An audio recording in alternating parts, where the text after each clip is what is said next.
is Arlise Evers. International dancehall superstar Vybz Kartel has been behind bars for nearly a decade for a murder he claims he did not commit, locked away deep inside a Jamaican prison. I've been trying to interview him for several years, but it seemed impossible. Then one night I got a surprising call.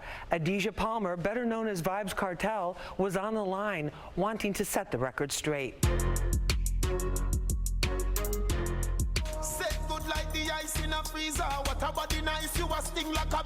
Vybz Kartel is many things, an incredibly prolific artist in the dancehall reggae genre who's managed to dominate the music scene despite being locked down.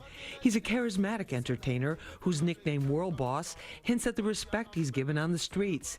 He's a champion of the poor and a convicted murderer whose claim from day one he was framed. His talent, drive, intelligence, and wicked wit have never been in question. Now the only question is whether his last legal appeal to the highest court in the UK will determine he was convicted based on falsified phone evidence.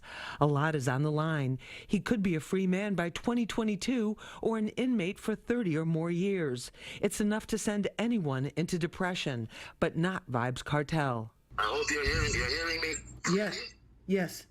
As you look around the cell that you're in right now, can you describe for us what that looks like? It's dark. It's hot. It has like 3 or 4 bunk beds. It's got a toilet in the corner, and it's got a huge grill. Lots of metal. It's like a dungeon, but it's, instead of being in the cellar, it's in the attic. I'm actually in the roof. You say you're in a better place mentally than physically. A lot of people would find that hard to believe. Yeah, because I was sick for a few years. So definitely I'm recovering physically, but mentally I've always been in a good place because I know I'm innocent and I know I'm coming out. Do you really believe that? Yeah, of course I believe that. And to be totally honest, the system really wanted me thrown away. It was never about me being charged for a murder. It was about getting rid of Vybz Kartel, not Adidja Palmer, the person.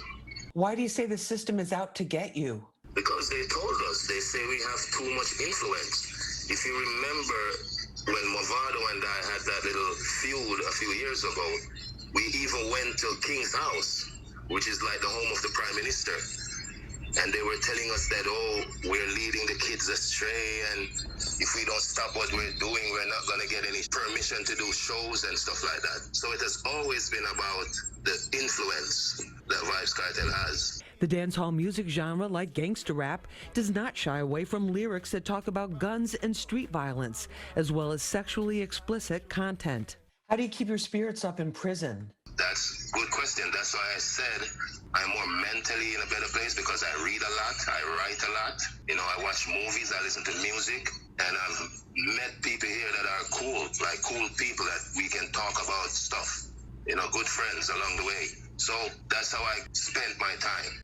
You've had a lot of songs come out since you've been incarcerated. About how many songs have you written during this last decade that you've been behind bars? Lots of songs I can't even count. At one point, I was sending out like 3-4 books a month because when I write the songs, I usually send the books out when I get visits. Thousands of songs, really. And I know all of them are not going to be able to get released maybe in the span of my career, but you know, I just keep writing and writing. It makes me better. Are you concerned that the conditions there are going to impact your health? I'm basically just thinking about going home now because everything is drawing to a close, so I'm not really worried about my health as much. I'm doing much better, you know, so it's all good. Kartel's attorney, Isaac Buchanan, filed a fresh evidence appeal based on the findings of a British digital expert who found that his cell phone had been tampered with prior to his trial. It's expected to go before the Privy Council, second only to Queen Elizabeth in authority. Yes, God save the Queen, because she's the only one that can save me now. Despite the twists and turns in his legal saga, Kartel refuses to give up. Coming up tomorrow night, part 2 of my exclusive jailhouse interview. Kartel gets candid, not holding back about how he really feels. It's a side of him you've never seen before. Looking forward to that. Other news, and police arrested a couple from Queens.